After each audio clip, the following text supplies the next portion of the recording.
Hello, this is the RetroTech 120p challenge. It is me, Jay's Manchild. I think you, if you don't do these, should. So get yourself over to Facebook, pretend you've got 20p, see how far you get, and let's go. So we start off by going to the rookie course, as is the rules, and you must decide before you play this whether you're going to use a mouse or a controller. I went for the silly route, which was the controller.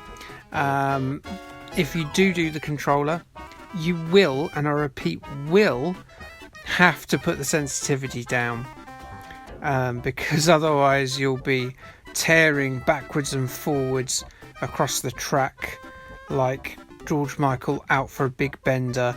Not that one. I didn't even intend that pun. You know I didn't. This is Road Blasters, by the way, as we're playing it. The little balls that you pick up are little fuel pellets, and the idea is that you obviously have to clear the 50, that is 50 rally courses to see the end. Don't worry, we won't be getting that far today. As I said, I should have gone with the mouse option. That little spaceship drops extra weapons for you. Don't worry too much about keeping hold of them. Just if you crash, you lose it. So there's no such thing as like sort of boss cars, as it were, at least this not early in the game. As you can see, it's a very futuristic landscape where people live in apparently goldfish bowls in the background there. Can't say I'd like to live in a goldfish bowl. Picking up these pellets, by the way, are all important, really important. They are your fuel, so that is how long you will last in the game, because that reserve tank doesn't hold that much fuel. As soon as it's gone, as soon as the main tank's gone, buddy, you have finished your go.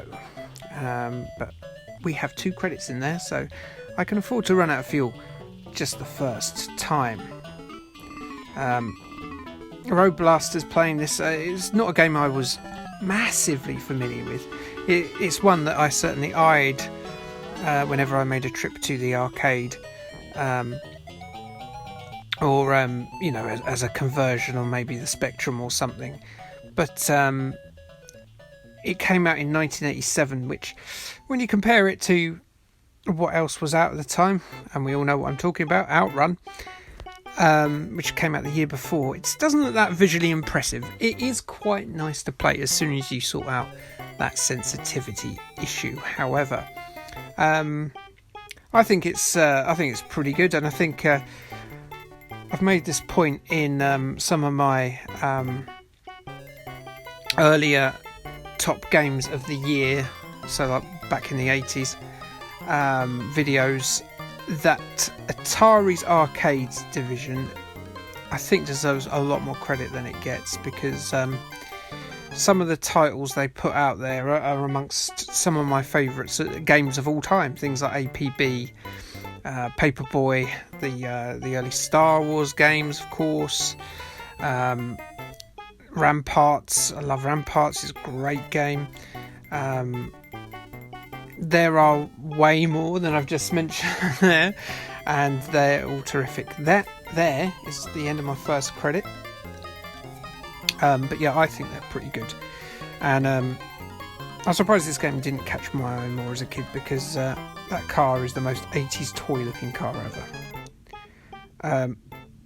Yes, as you can see, I managed to get myself right underneath that weapon drop off, and then promptly lost it. That was a speed boost one, if I remember correctly. I'm recording the audio as ever, because I can't gabble and concentrate at the same time.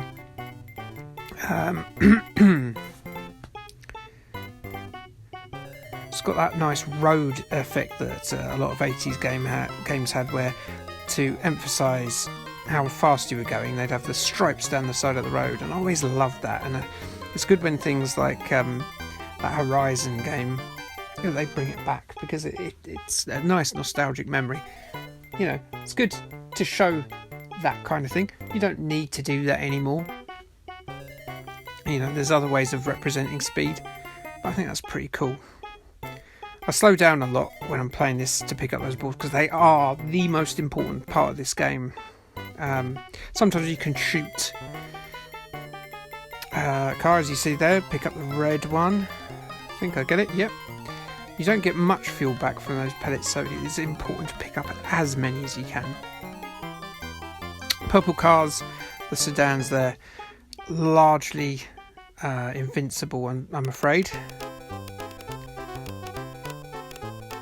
It's one of those games that it's like a mixture of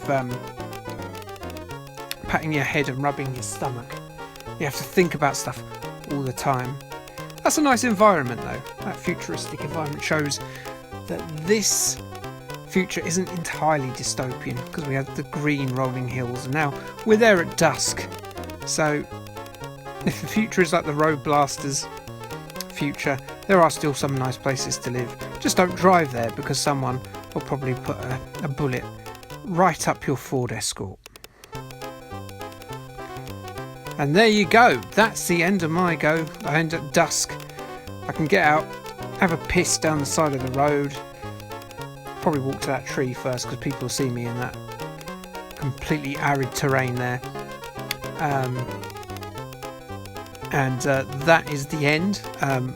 It's a bit of a shame that I couldn't do better. I should have bloody chosen the mouse.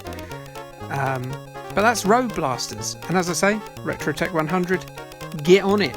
Get on it. Okay? Thanks, bye.